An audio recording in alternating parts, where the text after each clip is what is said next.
3, Oh, 2, do 1. you have your phone on you? It's ready. Because once you'll get a notification that I tagged you in something, Yeah, you can share it, and then people can watch it. I want to silence it. Oops. And we're live? Yes. All right, here we are once again. I'm Tom Robinson, and this is the Life on Life's Terms podcast. We are not affiliated with any 12-step program, although we're big fans of them. We do endorse them. We've benefited from them. Yes. And I am Christopher Mandeville. I am a heroin addict in recovery. Oh, yeah, me too. And we are here at a New Way are we Recovery doing Center this in again? Quincy, Mass. On Quincy Ave. If you're in the social area, there's a lot of resources here. If you're a woman, tonight they have a nurturing meeting. Very good dinner and, all that nurturing stuff. So For women. What we ask is, if you're watching this, if you could like and subscribe to the Life on Life's Terms podcast on either Apple Podcasts or Google Play. You could do that by going to the website, LOLTERMS.com. Yes. You can share this video now. We're just trying to bring awareness to what's taking place, amongst, us. And, I think it's really bad in Massachusetts and especially in the South Shore. Absolutely. It's Yeah, an I don't know. epidemic that's countrywide. It's kind of crazy because the United States makes up, 4% of the population, but we consume 85% of the pain medication that's manufactured. So, Yeah. it's kind of Wow. crazy. Tonight we have a friend of mine, Mike. He's going to share his experience, strength, and hope with us and with you as well. So, take it away, Mike. Well, let's take it. A little closer with the mic. My name's Mike Dyer, and I'm honored to be here. Thank you guys for having me on tonight. Thank you for coming. Yeah, and I agree with Chris. It's very important, if you can, to help spread the message of hope, to like and share this page. Their motives are pure, and I do believe it's only intended to help people, and it's important right now to do that. It seems oftentimes like we're sharing all the negativity, and and it's very good to see somebody out there. And there's a lot of people, Right. It's And like you were saying before we started, I see the videos of someone overdosed on the ground, and there's someone that's taking a video of them rather than helping them. It's like they want to get likes and shares in a viral video before they want to help the human that's on the ground overdosing. Absolutely. You know what I mean? Yeah, Absolutely. Well, we could use just in general some more empathy, and less judgment, more empathy, just in general. Yeah. In people. Yeah. Not even addicts, alcoholics. Just people in general could use some more empathy to each other and realize that nobody's perfect. You're driving down the street and somebody cuts you off. Well, maybe they didn't mean to do it. Yeah. You know what I mean? It's always best to assume the best of people. It's going to bring you a lot happier results. Absolutely. It's funny you mentioned that. It made me think of a time we went to see this author in South Boston in a yoga studio, Noah Levine. Chris, I think you turned me on to this guy. Oh, yeah. Over at Rebel Recovery. Yeah, and he wrote Dharma Punks and Against the Stream. Yep. So I was really moved by his writings that we went to see him. He was in town to do some book signings, and and we went to see him, and he was telling this story, and for me, my what's happened to me in life, I feel like, is an accumulation of other people's experiences as well as mine, banging your head off the wall and learning from them. You know what I mean? Like, Yeah. I at one time had expectations of things working right on the first, second, and third time, and I've come to find now that I'm okay. I know now that you need to exhaust all options, and I know even beyond recovery life and professional life with things that we're trying to explore, I know that you need more than the first run. It's always when we reinvent it and explore more, So with other people's stories, and this guy's story was talking about being in traffic, and And he says, you know, you ever in traffic and that jerk in front of you, and he's going so slow, and it's almost like he's doing it on purpose to mess with you. Yeah. And he goes, do you ever think of the person behind you?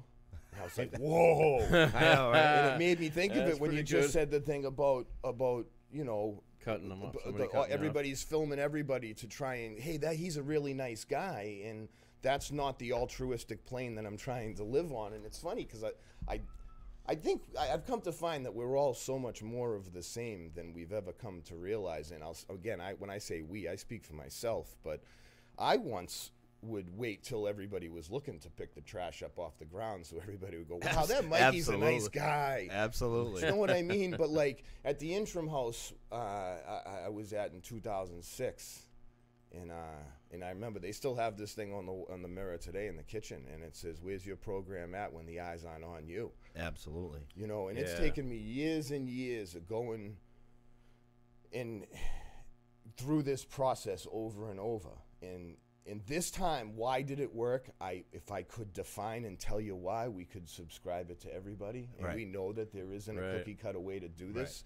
I know that Alcoholics Anonymous is a fundamental program. If you follow these principles, you'll get these results. It's great for the large masses, but I do believe after we go through that process and we've cleared the fog, that we have to use other resources that are readily available. Absolutely. You know, and Yep. I'm speaking for myself because I'm that guy. I'd go through the detox, the holding, the halfway house. I'd get a sponsor. I'd go to the sober house. I'd go through the steps. I'd do the steps one-on-one the way they were laid out. I got in contact with my higher power. And if you plugged me into a lie detector, these things I all believed to be true at the time. Yep. But you know, now I look back and as I reflect, I can definitively understand why I had made choices I had in these times. But anyway, I do feel like it's through these things that I've grown so much. And, Right, and like even for myself, like the step work and all that stuff that's gonna get you in touch with a higher power. That's what it's there for. But also in that literature it says you must enlarge your spiritual condition. And how do you do that? Outside things. Absolutely. You know, meditation, friggin' it does church. I don't care what you do. But if you're not, it's a simple slogan. If you're not growing, you're going, and it's true. Yeah. Even if you're on the right track, you'll get run over if you just sit there. You know what I'm saying? absolutely. It seems like you talked about growing, like you were learning from mistakes, though. You did it this way and that way, and that's how you learned. Yeah. Isn't that, Oh, yeah. he's Oh, learned trial and error. Yeah, but I mean, again, even Edison said, you know, it's not that he hasn't got it right. He's just found 10,000 things wrong. Right. Do you know what I mean? You Yeah. have to embrace and accept that. You- And once I did, then I'm not so overwhelmed with the self-pity and doubt that I have failed upon my, you know, the thing that I was trying to do. You know, and now Yep. I know, and I do believe how we do anything is how we do everything. And every time I would go through these processes, the answer is mentorship. We call it sponsors. Yeah. And for years, because we called it sponsors, I struggled and balked with this. But they're friends. Today, I've come Mentors. to find that they give me more than I think I give them. They don't seem to realize this, you know. But in professional life, people pay for personal coaches. People Listen, pay for mentorship. They pay thousands of dollars I was listening for these to things. I was listening to Russell Brand today, and he's like, I have mentors for acting, I have mentors for recovery, I have a mentor for this. I have like he looks for someone who specializes in a certain thing that he's trying to do. Absolutely. You know, The Trent most Shelton, like Eric Thomas, Les Brown, Tony Billy Robbins. Alsbrook. Like, there's so many people that I pull this and that from. Like, I can't just stick to one source. Absolutely, You know? but it's perspective because Right. for so long I was pulling from the negative sources. See, if you stand across from me and I draw a 6 on the ground, it's a 6 to me and a 9 to you, yet we're both correct. So is not life about just perspective? Yeah. So for so long I was only looking at those negative aspects. And once I got a new way, and again, it's through AA that I got the fog lifted and back on track. But in addition to those efforts, how you do anything is how you do everything. So for me, the element is daily life. If you want whatever it is that you want, to be a politician, to be the president or a CEO of a company, if you wanted to be the manager of a restaurant, or you wanted to work at a fast food chain, you can't get there immediately. And how we do that is becoming okay with mundane days. Not every day is so glamorous and exciting, and some days is just a day. And once I had become okay with that, I started making life more adaptable. And you know Jimmy G with the beard, right? So, he says his name. So, you know, he was an absolute, you know, huge help to me at the beginning of this process, because, you know, I had this time around, I had, it was about 4 years ago, you know, and I had been through program after program, and I complete them. Yeah. That's my problem. Yeah. Structure is okay. You get out of the structure and you have to deal with daily life. Yes, that's right. What's when it goes to shit. Sometimes it's like being institutionalized, the same type of thing. You go do prison, it's easy. You get outside and it's hard. You go do programs, it's easy. It's the same thing. Yeah, I got someone telling me what to do. Yeah, I don't have so easy. They're making me be accountable, but it's easy. Yeah. You know what I mean? Absolutely. It's easy because they're watching me now when no one's watching me. But it was in the book. All those times talked about communicating and speaking with the sponsor. All these things were in the book. All those times I read them and reread them and talked about them. Yep. But like Mikey Smith would say, on the back of the Duncan Hines box, when you go to bake the cake, if you skip one ingredient, you don't get a cake. So I was wondering why I wasn't getting there. You know what I mean? Yeah, but I wasn't like using that aspect of it. I might have been following all of them. I might have been doing more than what Chapter 5 says, half measures avail us nothing. I may have been doing everything except entertaining that whole sponsorship thing. And it's like, am I going to ask a guy out on a date? Yeah. And then you fumble with this because we come into AA broken, right? And then they tell us to get a sponsor. And you have to agree with me. Getting a sponsor can be like dating. You need to understand that if on your first asking of that gentleman or woman, if that's okay, now you exchange phone numbers, you communicate via text or phone call, and then you meet at the coffee shop. If on that first time you got a bad vibe, you need to have the courage to end that relationship and start a new one elsewhere. Because I am an absolute example of going through the steps numerous times with people, and I have this pride thing. Like, I owe it to him, I have to go through it. And I walk through the motions. But then what purpose does it serve? Because all you're doing now, I've come to realize that the money is not what I'm looking for. It's time. Yeah. I don't got much of it left. So time's more valuable to me than money. Yeah, greatest commodity So I I have. just gave up those times. Yep. You know, and so now I had created a system of rituals in this time around for me. And Jimmy said to me at the beginning at the coffee shop, he said, when we, you know, how come every time you go back to work, when you clean up your rack, they give you a job and you're responsible for a crew of men, you know, and for that, the safety of those men and for the job to be profitable. How come you take so much pride in that shit? He goes, how come you can't take that much pride in yourself? Because you're essential to be there, to be that guy you want to be. And I was like, yeah, whatever. And then when I get home, it's like nighttime, you go into bed and you start reflecting. You're like, that mother. Yeah. Exactly. I'm like, oh, he's. So, you know, we revisit these things. And do you think it was a lack of willingness that you think there's a... I think that there's so many variables. I think it's like anything. I don't think there's one thing that I can pinpoint. But I think pride, an ego. So you would not particularly like this individual, yet you would follow through with the commitment that you made and therefore not get what you were supposed to get out of it. Oh, yeah, and that had happened in the past quite a few times, and I was only touching on that because I do think ultimately when you do get, like, to the sober house and you're ready to go on your own, if you're not really plugged in with a group of people, in other words, the biggest and most successful businesses don't have one ego running it. They have a committee, a board of trustees, right, a panel. Some of the brightest minds collaborate together. So why aren't we putting that same effort into our lives, right? How many drug dealers' phone numbers you have? Right? So I started to really need to implement these strategies into my life and take it serious because, like, I'm very passionate about things. People know that. And Jimmy started pushing buttons. He knew what he was doing. Right. He knew he could charge me up. So he says, Mikey, let's draw some parallels. He goes, you know how you got, like, that blueprint on the job site? And I goes, yeah. He goes, well, we got one right there. It's a big book of Alcoholics Anonymous. all right.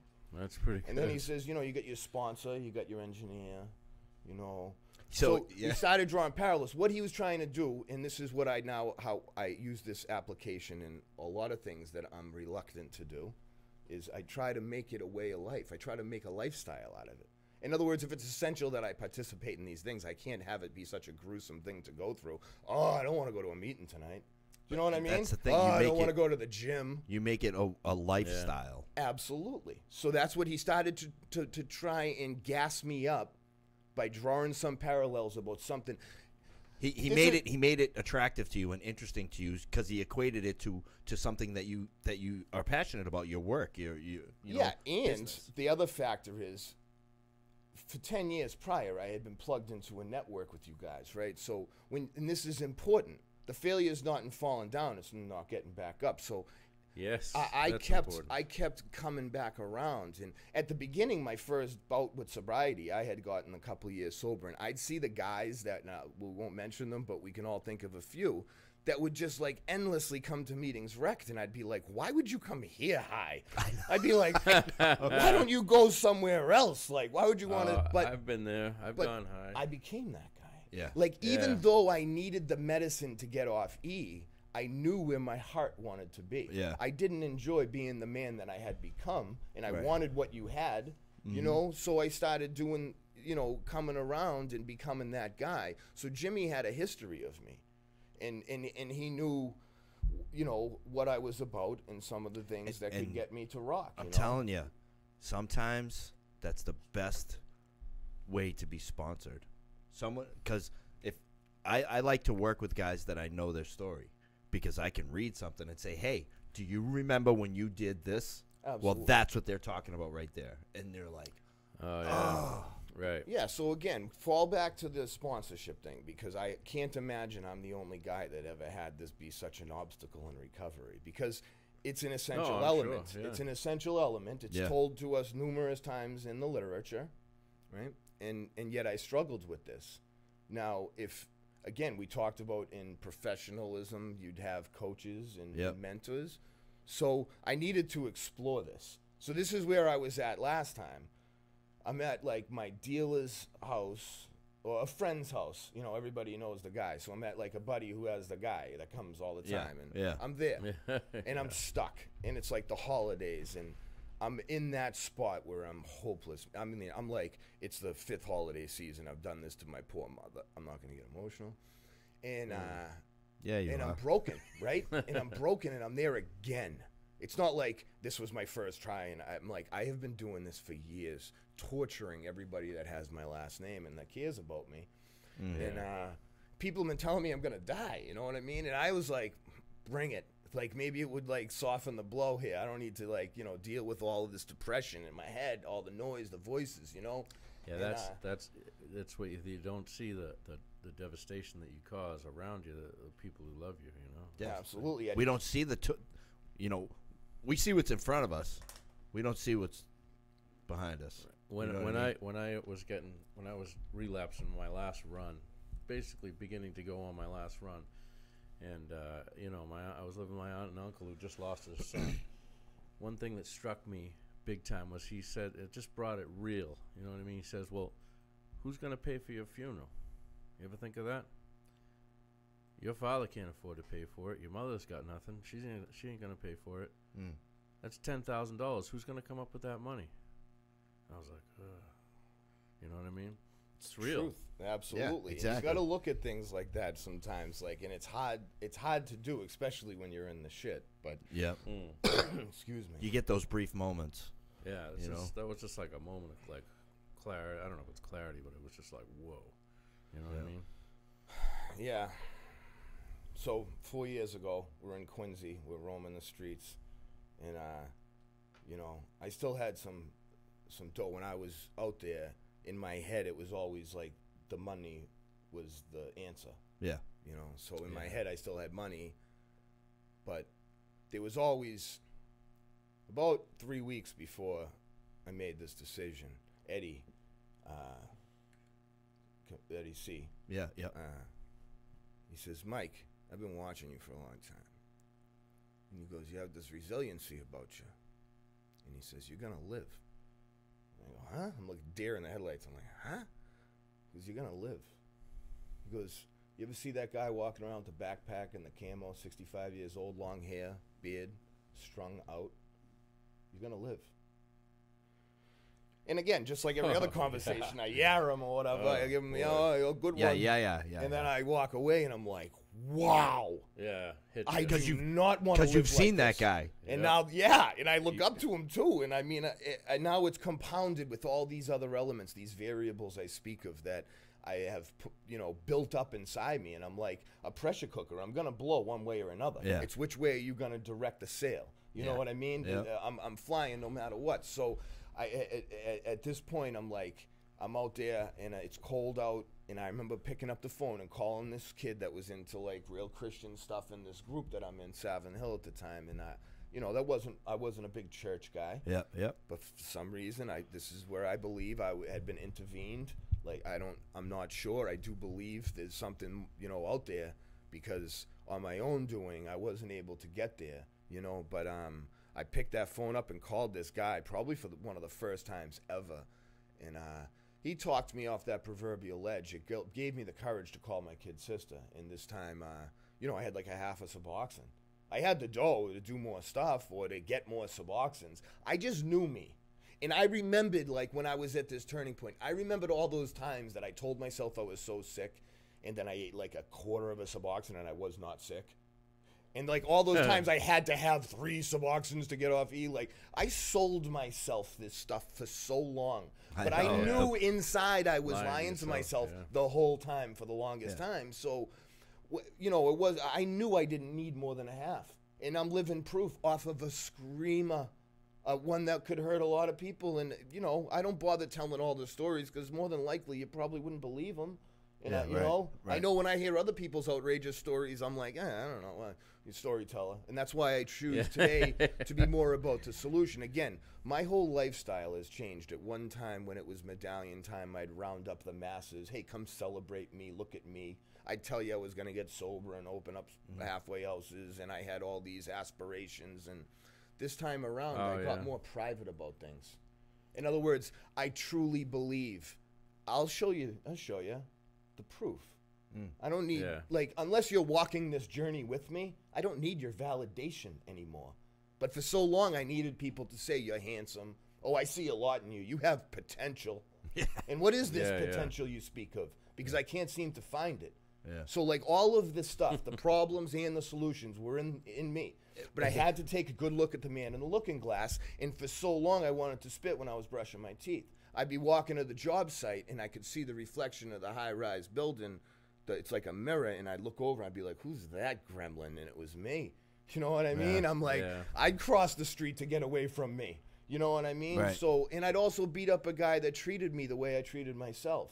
So I needed to take a good look at these factors and start changing them. But again, in no grandiose way, on a daily basis. I needed to be simple about this. I always, and I still do, I'm passionate about things. I have high hopes, right? But like I know today I can't get there without a whole bunch of steps. And it's crazy. Like I've watched it a million times. Young kid comes in, just getting out of treatment, moving into the sober house. He wants to get up to the top of the ladder, but he don't want to touch one rung on the way up. Absolutely. And some of them do achieve it. Absolutely. Some of them do achieve it, but I've also seen them lose it just as quick. Yeah, absolutely. And that's, again, why I choose not to. I've seen people become personal coaches on Facebook and get 5,000 followers. And, I'm not saying that this is a thing that happens in all of these cases. But what happens oftentimes, and we see it in politics, people can have the most righteous motives.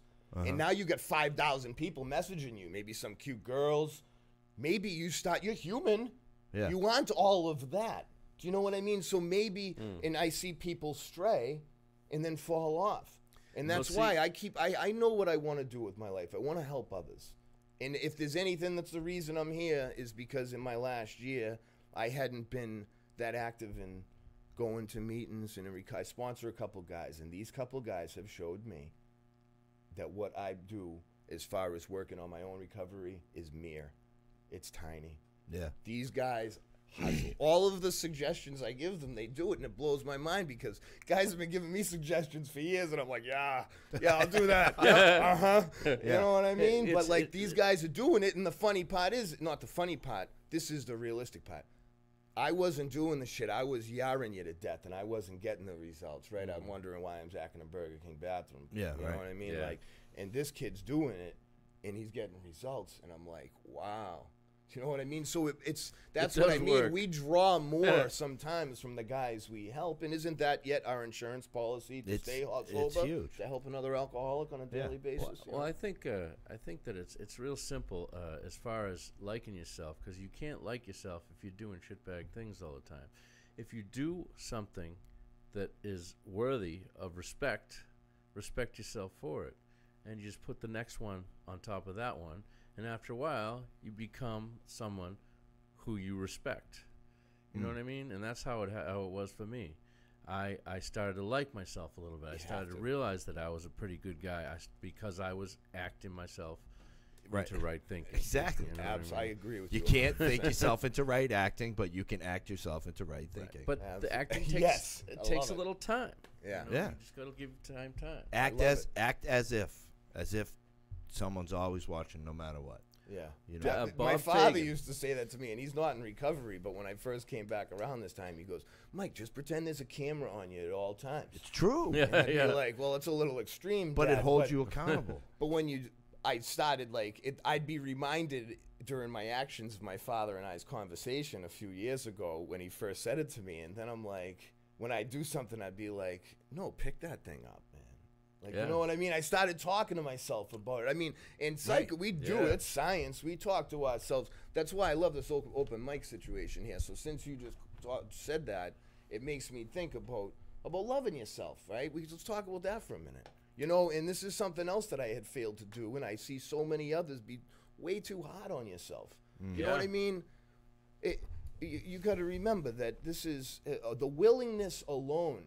You don't get a pat on the back. But it's an accomplishment because not everybody has that yet. Right. So when you get the willingness, you need to treat yourself well and within the confines of your circumstances. In other words, like at 4 years sober, I treat myself with a T-bone steak maybe or something to that effect. But at 6 months sober, that was not an option. It wasn't in the cards. Yeah. Right? You know what I mean? I'm at 17 and I can't get a T-bone. I'm working on it. Sometimes quickly, sometimes slowly. I don't eat my steak anyway. But the reason, when stuff occurs to me to pull some sort of scumbag move or something I wouldn't respect, the reason I don't do it is because I am watching. You know what I mean? And I love the person that I am. The identity that I choose today is a person who don't do that type of shit. You know what I mean? Right. So, and I like that about myself. That little voice gets louder and louder the more you listen to it. Absolutely. It's always there. Right. It's always there. But when we're out there ripping and running, and we're stuffing drugs on top of it, and we don't hear it. And then that starts to clear away, and, you hear it. Like, if you have to... I'm sure I said it to you a ton of times over the years. If you have to stop for a millisecond and think that it's wrong, it's wrong. Oh yeah. If you go, should I? It's wrong. That's that hesitation. Right. And That's again, pretty good. science. There's like It's a little pause. yeah, I mean there's a lot that gut feeling. Yeah. They thought for years before we had the technology that was just a coincidence. But they know now that you have just as many neurons in your belly as you do in your brain, and they're connected. So that icky feeling, it's just science. It's supposed to happen. right. When you hesitate, that's because you know. Exactly. You know what I You mean? know. But again, it takes a long time. And for me, I always knew a lot. Being half intelligent was a thing that got in my, no matter where I go, there I am. And I Gets know in it. your way. So somebody tell you something, I'll be like, yeah. And I mean, I see more about myself now working with other people. When I get a guy in front of me, and I'm speaking, and he, yeah, I know.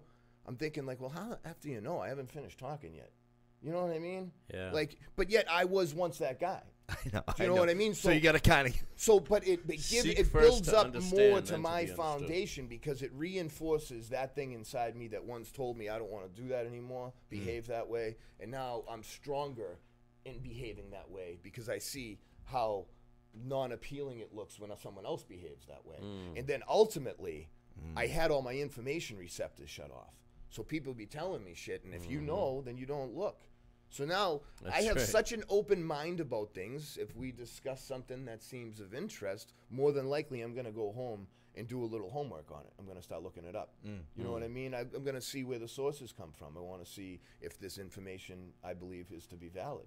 Do you know what I mean? I do a lot of homework. Very rarely will you see me post something that I hadn't gone at the bottom of that article, read all of the sources' links, and all of their links. And if at one association it's from some bullshit site, I won't bother posting it. I don't believe in misinformation.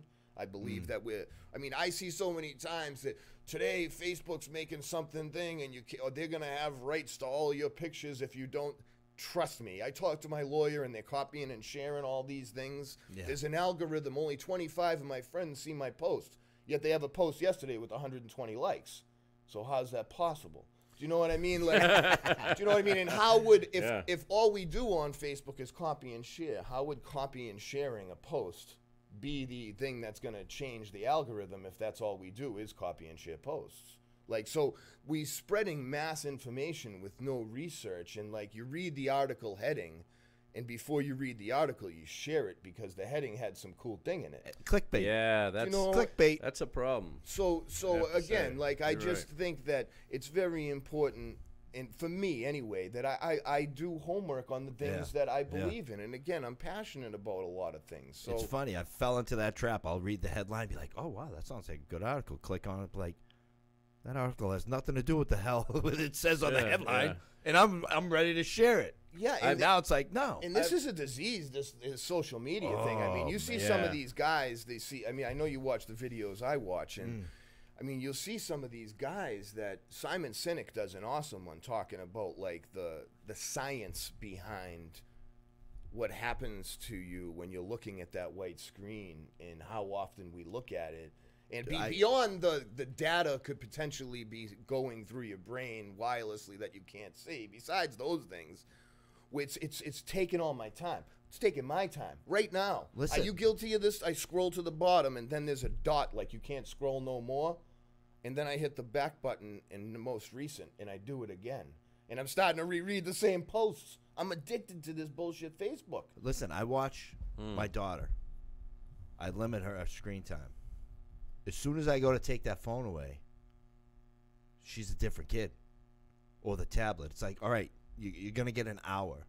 And some days, she's completely, okay, closes it, no big deal. When I keep her on that limit. Yeah. But if she gets a little more, she starts to, I see the behaviors like I would act for drugs. Here's a little tip that I always used with my son when he was young. You give him a warning. All right, you got 5 more minutes. Okay, it works so well. I don't know why. Yeah. Then they know, you know. Yep. But if you surprise them with it, you're absolutely right. If I say, hey, a few minutes, you got to shut that off. Okay, Dada. But if I go to take it away, just like we are, you take it away from us, we're like, what the fuck? Yeah, you know, and I can't imagine. I mean, then you know, if it's not the phone, it's the computer. If it's not the laptop, it's the video game system. I mean, what happened to capture the flag, dude? Do you know what I mean? Like, we didn't have these things, but the other thing that we need to realize too, us being from a different generation, is that is the future. Oh, so absolutely. As much as people that are our age and older seem to be so against this electronic way. You need to know that if these kids don't play the video games, they're going to go to school and get picked on because they're the only kid that's not playing the video game. But it's crazy because there's like no more human interaction. Oh, without a doubt. Like I put up a post today. It was Kinley's birthday. Went up to Square One Mall. She spent some time with her mom, and I'm walking around the mall, right, so that they could have their time, and. You know, I'm holding her hand, and I'm looking, and there's no one else in this whole entire mall doing that. And it's like, what happened? All this swipe left, swipe right. Absolutely. Like, there's no more intimacy. Like, it's relationships and sex, and it's throwaway.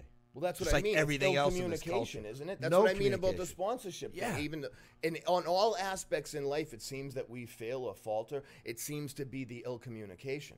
Again, nothing I ever entertained before, but the lack like of Ma getting Bell. to know what I need to know that everybody. I had to come to understand that everybody knows something I don't. Right? You know how to know it all, right? So it's some of my best conversations that are a guy at the corner store. I attract them. Oh, Do you know what I mean? I It'll be know. some random in a wheelchair, and I'll be like, "Hey, sir," and then we start talking, and I give him my all. Whit you know what I always mean? said that. Like, Mike, how do you get these people? It's just the way, you know. Me too. But I will give them a few minutes. I do man. the same, man. And some of the most, again, one of the last year, this guy that I spoke of that had really motivated me. We had been rewind now 2 years ago. About 2 years ago, for a couple months actually, I'm coming out of work through the city, and I'm at the Mass Ave intersection, Molina Cass, Yeah. and they're all out there, like, you know. Methadone mile. And again, you're talking to a guy that, in my bad times, I hung out there. Right. You know what I mean? Like, Right. I had been out there. Now, I didn't hold a sign, pride. Yeah. Do you know what I mean? Yeah. I Right. just went to work and spent my own money and manipulated and Yeah. But you know. but you knew you could go there to get exactly what you were Yeah. looking for. So it's like I got like an empathetic feel. I'm at the set of lights. I see the sign, and I know I'm not giving them $1 because in my head I'm like, if they gave me $1 when I was in that condition, I wouldn't be going to get a sandwich. You know what I Yeah, mean? oh, So yeah. I offered just that. I says, guys, you want a sandwich? And one of the guys says, I'll take a sandwich. He says, well, meet me down at McDonald's. And I buy him a burger and give him a finna. And then, you know, and then the next day I see him again, and maybe 2 days later, and now I'm like, hey, PJ. And, you know, I think we grabbed a sandwich, went to the smoke shop, bought a pack of smokes, and I remember at the time I still had like some scars on my arms, and he was impressed with my truck and that I was a union member, you know, and I was like, oh, come on, man. I was like, it might seem like a lot. It's just smoke and mirrors. Yeah. And, It's available to them too. you That's know, the so thing. I says what I say all the time to people. I goes, listen, and here's my phone number, right? I goes, I did live out, you know, on the streets. This is all new, what you see here, and it's not by my own doing. It's by what somebody else gave me their phone number, like did the same thing. Mm-hmm. He says, so all I can tell you is I'll share with you the same information they shared me, and I will take care of all the external factors in your life that you think are going to prevent you from going to treatment. I will walk through this whole process right beside you. I gave him my phone number. No one ever calls. I do this all the time. And I say the external factor thing because if you're anything like me and any like the people I work with, they can't go to treatment because they got a kid. Got the job. They're homeless. Oh, yeah. The kid's been in custody of someone else for years now, Yeah. but they can't go to treatment. And they Yeah, got a yeah. job, but they. So I always say, I'll take care of that. And I'm a pretty trustworthy guy, and I do have taken care of bank accounts and all those external factors. And different than most of the other people that call, because usually they call for a ride and $20. Yep. Again, and I'm not generalizing people in a group. I do love helping people, but a lot of the times I feel like I see the things that get done to me because I was doing them to others in the past. So if you're just trying not to use me for solution and to change your life, and you're trying to use me to benefit your ill motives or your bad behaviors, so to speak, I don't want to be part of it. Do you know what I mean? Right. And I It's kind of get a enabling. vibe because I used to be that guy. Right. Yeah. So this guy calls me 5 days later, and he was like, "Hey man, I thought about what you said." So I got him into treatment, and I'll shorten up the story because it's like most of ours. The first time he calls me 3 months into it, and he's in a bathroom, he's in the holding, and they're smoking crack, and he's got to leave. Yeah. He's smoking crack, and I goes, "Well, where are you gonna go?" "Home," he says. I goes, "Well, where is home?" You know. And he went. I had to let him go because you can't force your hand. When I never forced their hand with me, I did my own thing. Yeah. You Right. know what I Right. mean? It has to Yeah. be on your Can't own force it. willingness. I truly believe. Like you can be coerced by the government through silver bracelets or the man in the black dress swinging the gavel. Like you can have some coercion. The union might make you get into a program, but if you're not willing, it's not gonna. You're not going to evolve the way that I believe God wants us to. Willingness you know? is the first thing you need. Yeah. I believe. So. Absolutely. So it's just been it's been a long, interesting road. So what ended up happening with? That was it, 3 months, or did you ever? No. hear from I him mean, again? it's a remarkable story. Yeah, he called. Yeah, he called back, and I like to explain it. I'm a talker, so I like to explain it in a way that others can understand and identify with it.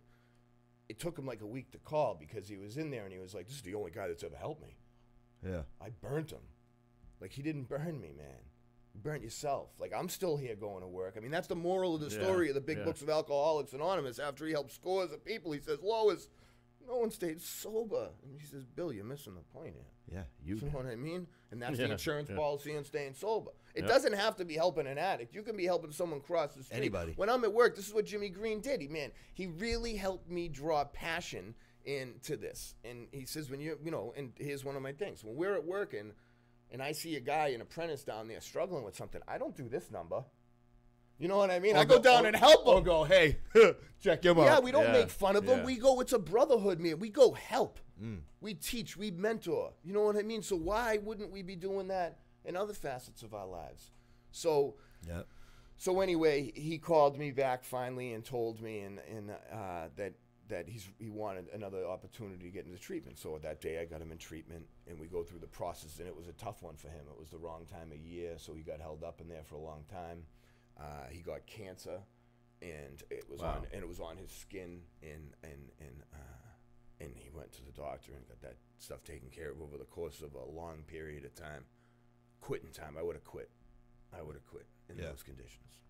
Yeah. And, maybe not with the man that I have become today, but in the past, I know in those circumstances, I was always looking for an excuse. Sometimes it was like, I'd stop going to meetings because like the chairs were cold, or like, you know what I mean? Like, I'm living off yesterday's sobriety. I'm like, there aren't enough girls at this meeting. I'm Coffee not sucks. going. So Those my cookies are intentions weren't shit. pure. Yeah, exactly. If you're going, The chairs they are do cold. say whatever it takes to get you there, but it's usually so once you're there, you're hooked. Right. but like to us, those are legitimate gripes. Oh yeah. Like, no, that fucking, it's a funny smell in there, man. I'm not going back in there when it's probably fucking you that smells. You know? Yeah, and it's probably a step up from the way the listen. places you've been, you know? Absolutely. So anyway, long story short, and I'll say this, long story shorter is long story long, is in this process, his mother passed away, and he called me that day, and I said things to him like, I'm not that creative, I'm not that smart. I believed all these things are inside all of us, and they channel from other people, and I just said, I believe your mother would want, you to stay here and make you the best, and I believe if your counselors see that you're willing to stay, maybe they'll let you go. And in fact, that's what happened. He stayed, and they let him go. And he participated in a whole bunch of programs that, like when he was at the Sullivan House, he called me and said, I'm doing this outpatient group. And I thought, again, I draw from my past. I'm like, he must be bullshitting me to get me to believe, like, on board, he's all in. Right. Because I used to do stuff to that effect to try to get people to believe me. It's just such a madness. This was my experience. I was always trying to be somebody else to satisfy everybody else. And I could be in a room full of people, be like, what's up, Mike? And I'd sit down and feel alone. You know what I mean? Oh, like, yeah. So Isn't it a great feeling to, at one point, realize you're not being who you are, and to actually like, I want to be who I really am now. Yeah. You know? Yeah, it's like morphing into somebody else. Like I've completely switched up everything in my recovery in my life, and I've never felt better. Remember Glenn?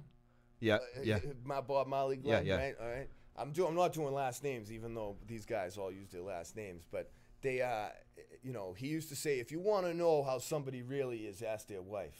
Do you know what I mean? And like Whitney is a great example. Like, when I see the surprise in her of my behaviors and situations, even interactions like going to family parties, like I have problems with anxiety and awkwardness, and I can't explain it, but I don't, like, I want to be invited, I want to go, You know what I mean? Yeah. I want to be included, but like I won't want to stay the whole time. Like I don't know how to explain it, but now I've become more comfortable with myself. Like, and I'll tell you this: a lot of the times I was going because I had to. Now I go because I want to. Yeah, This is so much of me has changed. Now, what is like that? you say. What is that? That's a shift in perception. Absolutely. And it's taken the course over time. And that's why if on day one I had the expectations of being the man that I am today, it's ludicrous. You need to know that this is a journey. And the journey of a million miles begins with a single step. And it's going to fucking go this way and that way, and you're going to end up back on it. You know what I mean? But as long as you don't pick up. Dude, you know I've been through everything that could possibly happen, and I'm still here. Yeah, absolutely. For and a you've reason. always been plugged in. And again, that communication factor. You have legs out there. You got roots out there. You know what I mean? Like for you to disappear be hard. For me to disappear today be hard. Right. You know, people be looking for me because I have people that love me and care about me because I love and care about them and myself for the first time ever. Exactly. That's right. For the first 3 months, I was super needy. I remember getting mad at Timmy Briggs. I thought he was driving Billy Powers to a meeting, and he didn't include me. You know, and I was upset about it. And when I said it to Eddie, he goes, "But Mike, you have to think about this. They've been doing this for a couple of years now, and now you show up and you expect to be invited." He said, "Go to a few meetings, and more than likely, on the third one, they'll invite you." You know what I mean? Like, yeah, right. And again, so every few months, I have changed, and it's still happening now. There's like stuff that right now, it does not own me as it did last summer. Exactly. And I know today that's what gives me hope about today's pressures. I know that this isn't here. It's not permanent. I believe in impermanence, right? I believe so much of this is all inside us. I'll say this. We don't give ourselves enough credit. We started talking about it a little while ago. And I do think it's super important. Like, you know, not to just give your sponsor the credit and God the credit and the program. I mean, I hear people speak from the program, from the thing, and it sounds like they're reciting a story. But, like, give yourself some credit. Yeah. Because, like, I had God, I believed in God, and my parents loved me and all that shit, and I still got high over and over again because I wanted to. I didn't love me. I wasn't willing to, like, look at things and have an open mind.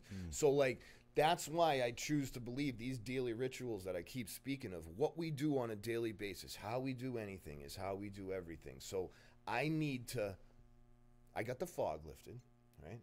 So now I need to, like, fine tune on a daily basis. Do you know what I mean?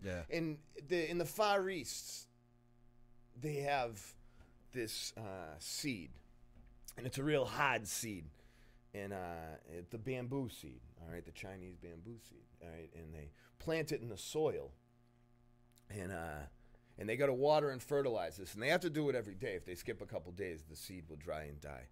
And they do this for 5 years, and nothing comes out of the ground. You imagine all the neighbors looking around going like, "Hey, look at Chris Vanderbilt over there watering the dirt again." You know what I mean? Like, it's a big joke. You're the laugh of the neighborhood, right? And after 5 years, it sprouts, and within 6 weeks, it's 90 feet tall. So my question to you is, did it grow 90 feet in 6 weeks or in 5 years? You know what I mean? And these are the things that sometimes we don't give enough credit and value to. On some of these bland days and some of these days that we feel less than or we struggle or just, for me, I've come to terms with just an okay average day. And I don't know, like, what I really ever expected. Right. Like, I'm not sure exactly what my conception or expectation was that I wanted out of a daily life. But again, with what I have around me, I'm making the best of what I have, and I enjoy being alive today. Yep. Where everything else felt like a chore. I mean, to me, there was a time it was a chore to eat. It's like we could put it all in a blender. We talked about, you know, just drink it down just to get the nutrition. Everything sucked. Yeah, do you know what I mean? yeah. And we have that thing. We talked about it before. Now, that's what I love about science. Like, and I'm not a degree holder or a college grad, but I like to read a lot, and I read a lot of these science things, and they've plugged up these brain things, these apparatuses to people's brains, and they have them surf the internet and look at porn and watch Facebook, and they can see the neurons firing in your brain, and they can see the amount of serotonin and dopamine that's released in your body. There's science behind this. You're getting the same thing that happens when you read Facebook that you happened right before a car accident or that rush before a first kiss. I mean, you're getting the same thing. So you're manipulating your body. You know what I mean? They have it down. Yeah.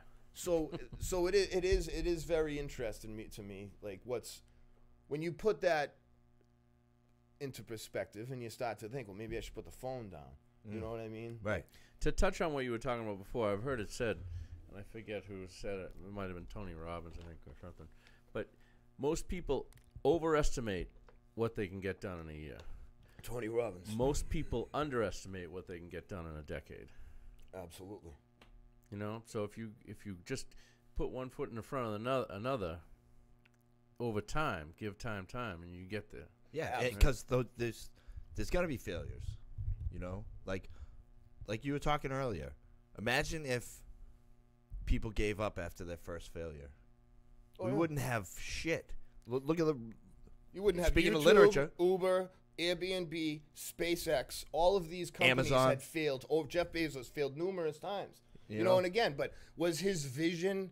It may have been to have the whole world buying stuff from him, but you have to be understanding of what's around you and available. And at the time, his best option was to sell books and get his name out there. You know, and I've read a lot on this guy, and it's interesting because way back then he wrote about that he wanted it to be just like it is right now. 20 years ago, he wrote it down in a book. And it's like hard to imagine. It's like, what does this guy like predict the future? Yeah, Nostradamus. But he didn't want to sell music because he knew that there were more books in the market than there were musics, and that books can be printed in 101 different languages.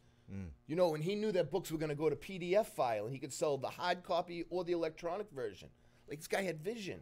But failure, you have to embrace the failure, you know? And if you relapse, it's okay. But if you keep it to yourself, like I've relapsed and kept it to myself, right? And they just built up and built up. And I even spoke a couple times, and I remember being like, what a loser. And that spiraled me to hide from people and get high for 6 more months and then come back. Yeah, right. But if I communicated on day one to a guy like you, I'm pretty confident you would have said, all right, Mike, it's one time. We can get back on track, and guided me through the process. But I didn't allow the sponsorship, the mentorship, the coaching, what I speak of, into my life. I blocked all doors, you know? So Because why? Well, it's I wanted to keep getting high. But what else? Because you were worried about what people would think. Oh, yeah, that was always a fear of what people would think. That owned me for the longest time. I know. I get it. I get it, dude. You know, I don't know, like, what I could have possibly want. Like, did I want to go be like an AA all-star? Like, the detox. Like, I don't know what I had been thinking, but we condition ourselves for a lifestyle. So, again, if you every day do things a certain way, more than likely tomorrow, if you've done it that way for a month, more than likely tomorrow, you're naturally going to do that. So I had naturally succumbed to this depressive mindset and this less than attitude for a decade. I was not worthy. And in my short little stints of sobriety, I'd get these seeds planted and I'd hear these people talk, and I knew that deep down inside I wanted that, but it sounded like hard work to me. Do you know what I mean? And I'm not sure if there's, again, other possible variables like fear. You know, like they say there's a fear of being successful. Oh, yeah. There could be a fear of, well, I don't know that, maybe I didn't want to grow up. I can't give you the answers. You know what I mean? But I do know that once I stopped, and that's what I mean about getting private. I just ran an experiment. Like, what could possibly happen? Like, I've been doing my shit my way for the longest time. I'm getting half-ass results. I'm like, let me mix it up a bit. Let me get strategic here. Like, if you were going to go ask a loan for a bank for a business, they'd ask you for a business plan written down. Start writing some shit down. start taking notes. Yeah. Do you know what I mean? So no bullshit, as corny as it may sound, first 6 months in a meeting, I had a little notebook in my back pocket. I pull it up. I almost brought one today. But I also do believe that the truth comes from the heart. And even if I put it on paper, doesn't mean it's not true. But I just chose to come here and speak from the heart. But there are, you know, I know that I needed to treat this shit seriously. And I know that I'm a guy that, like, you can't have one thing missing. I got to have all the puzzle pieces. You know what I mean? Right. So I started, if they said you should listen to some personal development, I went and watched the guy live. You know what I mean? Like, I did more than what they had suggested because I wasn't willing to let this fall apart. And that's where I'm at now. Do you know what I mean? Now I'm at a spot where I you know, it's like I'm a miracle. This where we're at today. Like, if you were able to, like, witness, ask Whitney, ask my mother, ask my sisters, you know what I mean? If you were able to talk to them in a heart-to-heart conversation, there were times where they were close to putting a rose on the casket. You know what I mean? Yeah. So for me to stand here today, not just being off of the stuff, but being willing to help others, and I truthfully believe the more we share the love in all this corny shit that I used to joke about, but if you see someone at the corner store and you smile, right? Again, I always refer to the science stuff, but they've plugged their heads in, and when they smile, something happens in your brain. Something happens where it releases some chemical. I can't explain it. Talk to your doctor, but it's good to smile. Yeah, you know what I mean? Right. And it's also contagious. So oftentimes when the person's walking down the street, they smile at me. For years, I would just look down. Today I smile. I say, how are you? Mm-hmm. You know, I choose to try and be happy and share that. A compliment, as corny as it sounds. But, hey, man, I like your shirt. If someone said it to me for the longest time, I'd think they were effing with me. I'd be like, is he fucking with me? Because to me, complimenting someone else was not in the deck of cards. Right. I wasn't going to offer a compliment because I didn't love me. You know what I mean? I wasn't going to tell you I love you. But you have no idea, like, what that could do to flip someone's day around. Absolutely. You know, that's why. Because people can be out there friggin' hurting, and they're not going to look like they are. Absolutely. Like, how many times did you look like you were hurting? I can dress up a trash can. I go back to work. I buy myself a quick car because I make some decent money. But then what? I'm a broken man. I'm a shell of a man. And that was me. The longest time I'd come back. And that's why it's so important to reach out. Like, because I'd come back, and if you go to a place where they don't know you, you might look all right. So Dave Hellebert, he used to say, if you're new around here, stick your hand out. At the end of the meeting, or when he was doing the Lord's Prayer, at the end, if you're new around here, stick your hand out. And if you've been around here a while and you're not sticking your hand out, shame on you. And some people would think it's extreme, but it's the truth. Because if a guy like me walks through the door and you all just think I'm fine, and you're not reaching your hand out to me, I'm more than likely not reaching my hand out to you. Yep. So now I'm a stranger, you know, amongst potential friends. Mm-hmm. Do you know what I mean? So I do think it's so important for us that have this love inside of us to share it. I mean, the bullshit's going to be out there. They're going to argue about Trump and the wall and Democrats, Republicans, and aliens and all this other bullshit. And if you let yourself, like I do sometimes, I can lose hours. Oh, yeah. Sometimes I look up at the clock and I'm like, wait, I thought you were trying to better your life, Mike. I thought you were trying to go somewhere. You're just stuck on this stupid thing. And it's true. I'm stuck on the stupid thing sometimes. Yeah. So how do you do it? You gotta make changes. Mm-hmm. You know what I mean? I've decided a while ago that I'm not going to let anything that the news is going to tell me, cause me to throw hate or anger at somebody else, because that really has nothing to do with my day-to-day life. You know, and I don't know the whole story. You never will. Absolutely. And actually, you know what started me was your story when you got. He rolled a truck that happened to have propane in it, right? And he had a couple of M80s in his backpack. And you know what the news said? Propane truck rolls over. Driver carrying explosives. Yeah, that was 2009. Are you kidding me? Yeah. Are you kidding me? That's what the news does for us. Thanks. Because they're just trying to sell. They're trying to sell. That's right. But unfortunately, not everybody has this perspective perception as you guys and I. So Yeah. I do believe it's our job to share that hope, because there's a whole bunch of people that rely on that for their source of information and Yeah. connection Absolutely. with other human beings. And I think that they simply hate over things that they don't really have enough information about. So I think it's just important to share. That's what's up with me. Is like, yes, I'm in a union, but if you're a Republican, I don't hate you. I mean, I might hate Democrats. Like, I don't believe in the whole process. I don't know why can't we just elect the best leader? Why do we have to have a Democrat or a Republican? Yeah, right. Like, no matter what, that basically tells me there's going to be a divide. And like you said earlier, that's probably what they want. So let's exactly what they stop want. them getting what they want by spreading the love amongst us. But Spread the love, know baby. this before we go. It's important that there's so many resources out there, and let's just talk about that when we close. Like, I mean, you can come on these, you can use this as a tool. Yeah, I mean, it absolutely. really That's can right. be a great tool to Yep. watch these podcasts, to interact with some of these groups in recovery. But if you're struggling out there, or like me, I'm trying to kickstart my sobriety, so I'm trying to get back involved with some things. That's why I'm here today. The enthusiasm 2019. can leave. You know what I mean? You got to get it back. Yeah, so there's a lot of programs out there. My buddy PJ, he went through this Moving Ahead program at the St. Francis House. Well, there's tons of charities and foundations, but reach out to somebody and use the resources that are like out there. this. We talk about 12-step programs. There's no monopoly on recovery and being a good human through the 12 That's right. steps. Or spiritual or personal growth. There's a lot of avenues to go down. Just tons, man. Just go out there and find it. And like you said, the internet, the devices are such a great tool because information is free. You know what I mean? And But just make sure you're and it's getting the out right there. information. Well, keep looking. Yeah. Don't stop at one place and take it for everything. That's Keep it. looking. But When you when you don't act like a shitbag, things can get pretty good. Absolutely, man. know? Absolutely. Yeah, baby. It's a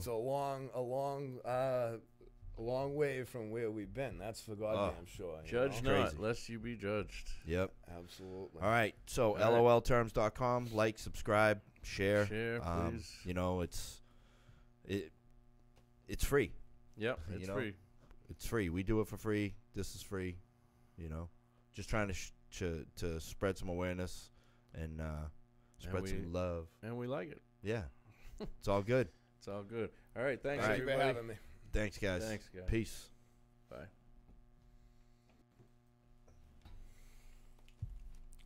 That was a lot of fun.